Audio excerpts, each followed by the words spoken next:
Okay, welcome back to the channel everyone. This is Bastar welcoming you to your own channel, The Tutors.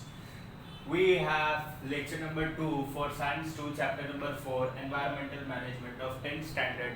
The topics we are going to cover today is fog and pollution, need for environmental conservation, environmental conservation, our social responsibility. This is going to be a very small lecture, not a huge lecture. ज़्यादा बड़ा lecture होगा नहीं. I guess 15 minutes में complete हो जाना चाहिए क्योंकि हम लोग ज़्यादा टॉपिक्स लेने वाले नहीं और ये 3 टॉपिक्स जो हम लोग कवर करेंगे ये भी छोटे छोटे हैं. I am taking a lecture after almost 2 weeks, so it has been a huge gap. So जो पिछला लेक्चर हम लोगों ने लिया था, ये लेक्चर नंबर 2 है, तो लेक्चर नंबर 1 जो लिया था मैंने वो एक बार जाकर रेफर कर लो. So let us get started with the lecture.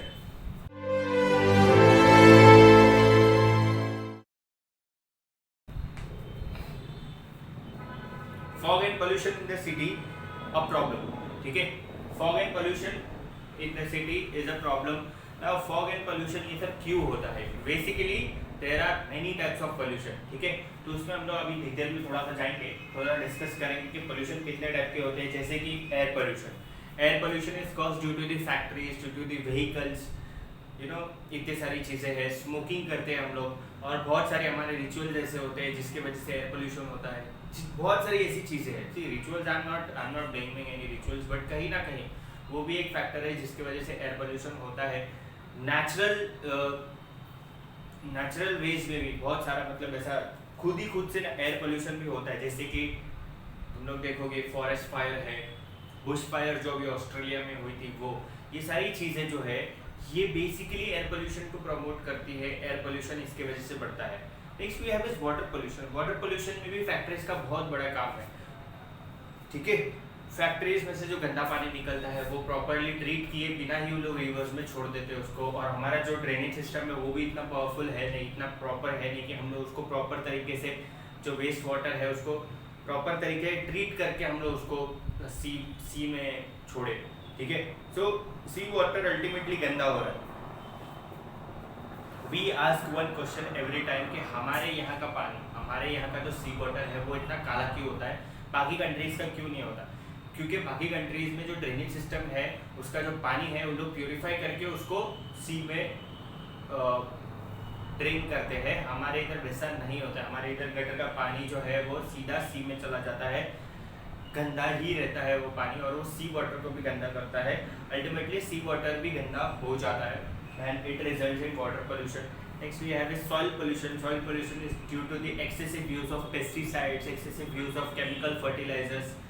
ठीक है, फर्टिलाइजर्स एक्सेसिव यूज करेंगे हम लोग तो सॉइल पोल्यूशन होता है बेसिकली. ठीक है, सो आई होप तुम लोग को पोल्यूशन समझ में आ गया होगा.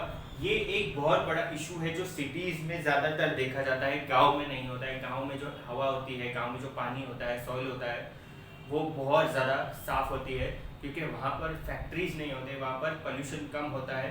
वहाँ पर पॉपुलेशन कम होने की वजह से पोल्यूशन कम होता है. ह्यूमन बींग्स की जो हैबिचुअल एक्टिविटीज़ हैं वो सब वहाँ पर बहुत कम देखी जाती है. Okay, so I hope people have understood what is fog and pollution. Pollution, air pollution की वजह से बेसिकली फॉग होता है. ठीक है, अगर हम लोग देखने जाए तो एयर पोल्यूशन जो है उसकी वजह से ही कहीं ना कहीं फॉग बनता है. Fog is a natural phenomena as well as it is man-made phenomena. You can say that human beings के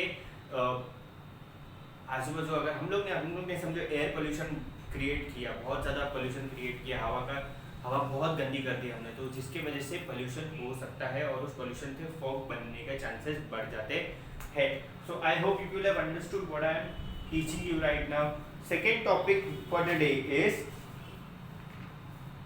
need for environment conservation. Need for environmental conservation. देखो बोर्ड पे तुम लोग देखोगे तो मार्कर से जो मैंने लिखा है वो इतना ज़्यादा डार्क और ब्राइट नहीं है, but I hope you people are understanding कि क्या लिखा है बोर्ड पे. ठीक है, so let us get started with the second topic for the day, that is need for conservation, environmental conservation. General public is not aware about the rules of environment conservation. There should be large scale participation of the people in environmental conservation. It will be possible to answer the environmental problems only if the environment protection conservation becomes an effective public movement. For this purpose, value like positive attitude and affection towards environment knowledge about it, etc., should be inculcated among the children since their childhood.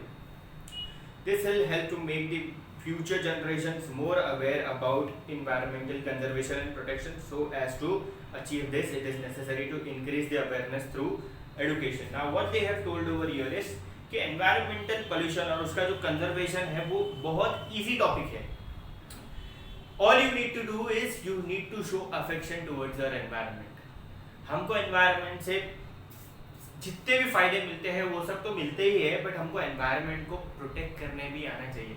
ऐसा नहीं होना चाहिए कि हम लोग बस environment को बस use करते हुए जा रहे हैं, ठीक है.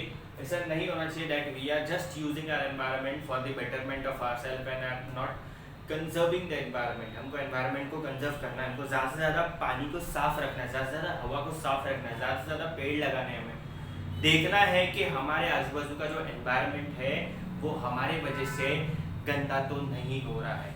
और ये वैल्यूज, ये जो चीज़ें हैं, ये हमको अभी सिखाने कोई जाएगा तो it will hurt our sentiments and attitude and our ego. But अगर हमको यही चीज़ बचपन से सिखाई जाएगी तो ultimately it will result in positive attitude towards our environment. Now you people are children right now. तुमको अगर मैंने अच्छी चीज़ें सिखाई है, एनवायरनमेंट को प्रोटेक्ट करना सिखाया, तो तुम लोग आने वाले जनरेशन को भी सिखाओगे. और अल्टीमेटली कहीं ना कहीं there is a wide scope of environment to get protected because we are learning right now about the environment. I am also the contributor of to save the environment right now because I am teaching you good things about environment, why we should save our environment.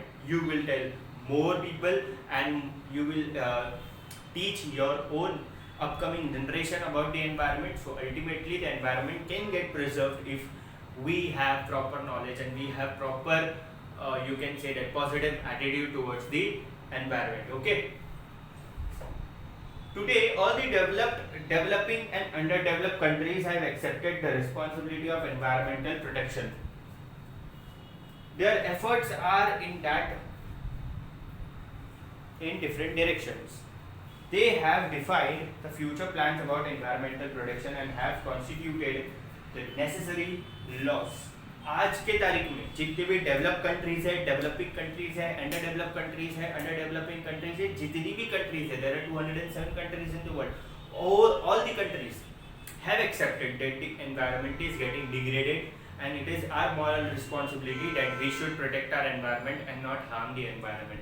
So environment को बचाना हमारी जिम्मेदारी है. ये सब countries ने सोच लिया और कंट्रीज ने बहुत सारे लॉज, रूल्स एंड रेगुलेशंस भी बनाए हैं just to protect the environment before we degrade it all.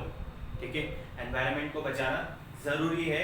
ये सब कंट्रीज ने रियलाइज कर दिया है. इसके लिए उन्होंने बहुत सारे rules and regulation, terms and condition, बहुत सारे पॉलिसीज, बहुत सारे फॉर्मुलेशंस को पुट डाउन किया है. अभी पेपर पे किया है या रियल में किया है वो उस कंट्री पर डिपेंड करता है. बट कहीं ना कहीं India is also trying to conserve its environment properly. Nowadays we are observing the environmental degradation everywhere.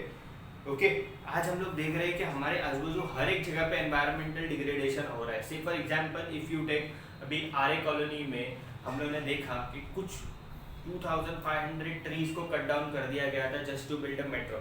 Okay, that is a governmental political issue. I am not going to discuss that particular thing. But कहीं ना कहीं पेड़ों को काटा गया. See, we have so many salt pans, we have so many dried up areas, we have so many infertile lands, we have so many plain areas which are not in use in Mumbai, but still we have chosen a forest to cut down to make a car shed of metro.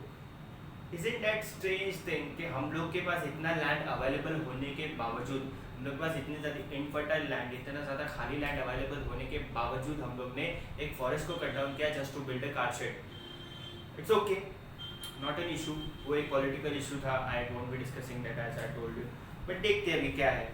Environmental conservation are social responsibility, the third topic for the day. Since existence of human, there is interrelation between human and environment. Human stepped on the earth long after formation of the earth. On the earth, human beings proved its superiority as compared to other animals with the help of characters like intelligence, memory, imaginary ability, etc. Human established domination over nature, human utilized all the natural resources as much as possible. In an attempt to live a satisfactory life, human kept on snatching from the nature as much as possible, and this led to increasing problems. From this entire scenario, we can understand that human has crucial role in maintaining the environment balance. If human has disturbed the environmental balance, then human itself only can conserve it and improve the quality of nature. Many times, general public is unknown that its activities are harmful to environment, and thereby unknowingly many activities happen. Now, what they have told over here is कि human beings अर्थ के form होने के बहुत सालों बाद इस अर्थ पे आए मतलब कहीं से आए नहीं, मतलब वो बने, ठीक है। ह्यूमन बींग्स की पॉपुलेशन बढ़ती गई। ह्यूमन बींग्स एनिमल किंगडम को बिलोंग करते हैं। ह्यूमन बींग्स जो है वो बाकी एनिमल से इंटेलिजेंट है, बाकी एनिमल से ज़्यादा उनके पास इमेजिनरी पावर है, मेमोरी पावर है। ह्यूमन बींग्स ने बाकी एनिमल्स और नेचर पे अपना डोमिनेंस दिखाना चालू किया। ह्यूमन बींग्स ने एनवायरनमेंट को डिग्रेड करना चालू किया। अल्टीमेटली कहीं ना कहीं उन्होंने एनवायरनमेंट से बहुत सारी चीज़ें स्नैच करना चालू की, छीनना चालू की, जो एनवायरनमेंट को बिलोंग करती थी, जस्ट फॉर हिज बेटरमेंट।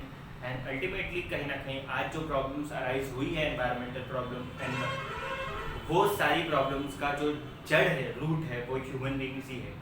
ऐसा माना जाता है कि अगर ये प्रॉब्लम्स ह्यूमन बींग्स के वजह से क्रिएट हुई है तो कहीं ना कहीं it is the moral responsibility, it is only in the hands of human beings to bring back the environment which was which used to exist in the past. जो भी एनवायरनमेंट, जैसा भी एनवायरनमेंट था, क्लीन एनवायरनमेंट, वो human beings ने आज खराब कर दिया है। तो it is the human being who is only responsible and who can only responsibly bring back the environment which was in the past. जो साफ सुथरा एनवायरनमेंट था वो हम लोग वापस ला सकते हैं अगर हमने हमारे एनवायरनमेंट को सीरियसली लिया। तो कहीं ना कहीं डेवलपमेंट और एनवायरनमेंट दोनों भी साथ में नहीं चलते हैं। If you are trying to develop our society, if you are trying to develop a village into city, if you are trying to bring education, if you are trying to make buildings, if you are trying to make self-sufficient facilities, then you are harming the environment ultimately. कहीं ना कहीं environment का और development का balance बनना जरूरी है। ऐसा नहीं कि तुम लोग से डेवलप करते जाओ, बिल्डिंग्स बनाते जाओ और पेड़ काटते जाओ। This is the major problem where we are lacking. हमको समझना है कि अगर ये पूरा फॉरेस्टेड एरिया है तो हमको इसमें कितनी बिल्डिंग बनानी है, और अगर हम बिल्डिंग बना रहे हैं तो हमने जितने फॉरेस्ट के पेड़ काटे हैं उन फॉरेस्ट के पेड़ को हमको वापस से लगाना है कहीं पर, ठीक है। वो सेम पेड़ नहीं लगा सकते हम लोग, उसकी रूट्स एक बार खत्म हो गई तो खत्म हो गई। We can plant new trees for the future generations, okay. We should make sure that the forested areas in the city, in the village, in any town does not get below 33%.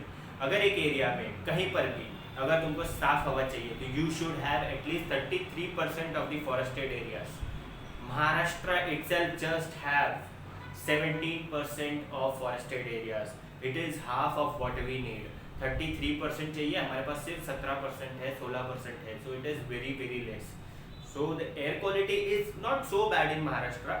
It is good, but still it can go way further, very healthy if we plant more and more trees, okay. So this is it. We have covered 3 topics: fog and pollution, a problem for the city, need for environmental conservation, and environmental conservation our social responsibility. I hope you people have understood what I have taught you right now. तुम लोगों को समझ में आ गया होगा कि मैंने क्या सिखाया है। ज़्यादा कुछ हम लोग ने डिटेल में गई नहीं, ज़्यादा टॉपिक्स हम लोग ने कवर किए नहीं, just because it was a lecture after very long time. तो I think you people are not used to it right now. Third lecture जो होगा वो फिर से बड़ा लेक्चर होगा, और I think we will be completing the chapter in third lecture. ज़्यादा कुछ बचा नहीं है। एनवायरमेंटल कंजर्वेशन एंड बायोडाइवर्सिटी ये एक टॉपिक है। हॉटस्पॉट्स ऑफ बायोडाइवर्सिटी ये बाकी है। क्लासिफिकेशन ऑफ थ्रेटेंड स्पीशीज, बस 3 टॉपिक और बाकी है। जैसे ये 3 टॉपिक है और 3 टॉपिक्स बाकी है। So this was science 2 lecture Chapter number 4, Environmental Management, lecture number 2 of 10th standard. We covered 3 topics today, and you know which topics we covered today. We are left with 3 topics, and that will be covered in lecture number 3. Do not forget to like, share and subscribe. If you are new to this channel, please subscribe. अगर like पसंद आया है video यहाँ तक देखे तो पसंद आया ही होगा, तो ऑब्वियसली तुमको लाइक करना है. ज़रूरी नहीं है कि लाइक करना है, डिसलाइक भी कर सकते हो. शेयर करो अपने फ्रेंड्स को, ज़्यादा से ज़्यादा लोगों तक उनको पहुंचाने के लिए बोलो. और ये वीडियो को लाइक करो, डिसलाइक करो, जैसा भी तुमको ठीक लगे ज़्यादा से ज़्यादा लोगों तक पहुंचाओ. और नए हो तो सब्सक्राइब करो. This was Basit sir to you signing out. Thank you so much.